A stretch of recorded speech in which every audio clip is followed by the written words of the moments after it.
আমি জুলাইয়ের 18 তারিখ ছিল। আমি কাজে গেছিলাম। আমি গাড়িতে কন্ট্রাক্টারি করতাম।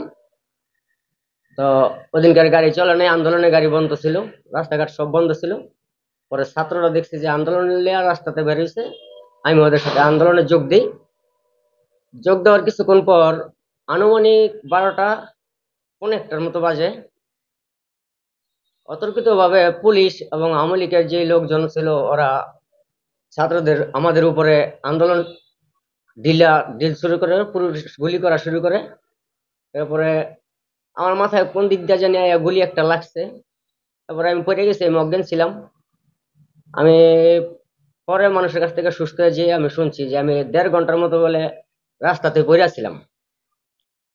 এরপরে এক লোক আমাকে হাসপাতালে নিয়ে গেছে, বারাকাতে, মদনপুর বারাকা হাসপাতালে নিয়ে গেছে। আর আমি আহত হয়েছি কাশপুর ব্রিজের পূর্ব পাশে, কাশপুর ব্রিজের ডালে।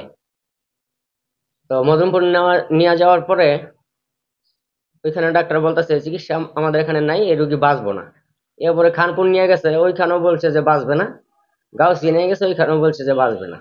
এরপরে আমাকে নিয়ে গেছে রিক্সা দিয়া ঢাকা মেডিকেল। ঢাকা মেডিকেল নিয়ে আমাকে অপারেশন করছে, ওইখানে ছাত্র ছিল। ঢাকা মেডিকেল আমার মাথায় অপারেশন হয়েছে, আমার মাথার বাড়ি ভেঙে গেছে, গুলি লাগছিল আমার মাথায়, যে জায়গায় যে যে আমার এই জায়গায় মাথার ওখানে গুলি লাগছিল, মাথার বাড়ি ভাঙা, ভিতরে অপারেশন হয়েছে। তো আমি হাসপাতাল থেকে যখন চিকিৎসা হইয়া ফিরে আসি, বাসায় চলে আসি, বাসা থেকে চিকিৎসা নিতেছি। তো ওই সময় আমাকে এক পরামর্শ দিল এক লোক যে ডিসি অফিসে একটা আর্থিক সহযোগিতার জন্য একটা আবেদন করতে। এবার আমি একটা আবেদন একজনকে দিয়ে লেখাইছি। লেখায় ডিসি অফিসে আমি আবেদনপত্র জমা দিছি, 1 কপি জমা দিছি, আর রিসিভ কপি আমার কাছে আমি রাখছি। আজকে 9 মাস 10 মাস হয়ে গেছে, এই পর্যন্ত আমি কোনো আবেদনের কোনো সারা শব্দ পাই নাই। আমাকে কেউ ফোনও দেয় নাই, কেউ ডাকাও নাই। আমি কয়েকবার গেছি, কোন টেবিলে আছে এটি আমি খুঁজে পাইনি। তো তারপরে আমি অনেক এমনি বর্তমানে অনেক কষ্টে আছি। কোনো রাজনৈতিক দল কোন আর কেউ আমাকে কোনো 5টা টাকা দিয়ে কোনো সহযোগিতা সাহায্য সহযোগিতা করে নাই।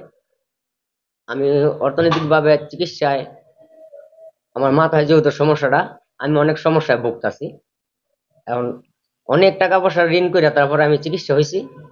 ওই পানাদারের যন্ত্রণা আমি এখন পলায় পলায় থাকতে হয়। পানাদাররা খালি শুধু আমায় খোঁজে। আমি কোনখান থেকে 5টা টাকা কোনো সহযোগিতা সাহায্য পাইনি। কেউ আমাকে দেখতে আসে নাই, একটি টাকাও দেয় নাই। এখন আমার মোটামুটি চিকিৎসা এখনো চলতেছে। সামনের সপ্তাহে সিটি স্ক্যান করতে হবে আবার।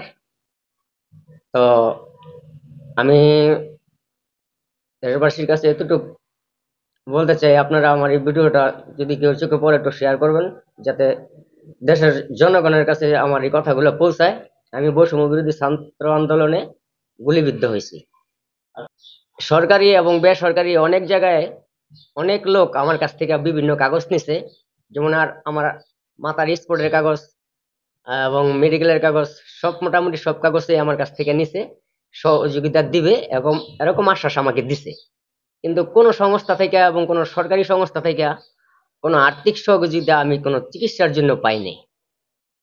কাগজপত্র সবই নিছে, কিন্তু আর্থিক সহযোগিতা আমি কেউর কাছেই পাইনি। আমাকে বলছে দিবে। আমি আবার এখন শুনতাছি যে অনেক জায়গায় অনেকে টাকা পয়সা পাইছো, অনেক বেসরকারি সংস্থা থেকেও টাকা পাইছে। কিন্তু আমি বেসরকারি সংস্থায় অনেক সংস্থারই কাগজপত্র দিছি, কিন্তু এই প্রতিফলে আমি কোনো কিছুই পাইনি। তো আমি চিকিৎসার জন্য আমি আকুল ভাবে আবেদন করছি যে আমার মাথা এখন পর্যন্ত মানে এমন পরিস্থিতি হয়, অনেক সময় আমি রাস্তায় বের হলে অনেক সময় মাথার যন্ত্রণা আমি চোখে দেখি না, আমার ওই জায়গায় থাকতে হয়, নয়তো কোনো মানুষ দ্বারা আমার যাইতে হয়। তো আমি অনেক কষ্ট করতেছি, সেটা আমারটা আমি নিজে বুঝতেছি। আজকে হাত হইতো, একটা পা হইতো, আর না থাকলেও কোনো সমস্যা ছিল না, কিন্তু এটা আমার মাথা। এখন আমি চিকিৎসা করতে পারতাছি না টাকার জন্য। এমনি অনেক চিকিৎসা করে দেনা মেনা করে দেনাদার হয়ে গেছে। এখন মানুষ পানা টাকার জন্য খোঁজে। তো আমি সাহায্য সহযোগিতার জন্য সরকার এবং বেসরকারি সংস্থার কাছে আবেদন জানাচ্ছি কিছু আর্থিক সহযোগিতার জন্য।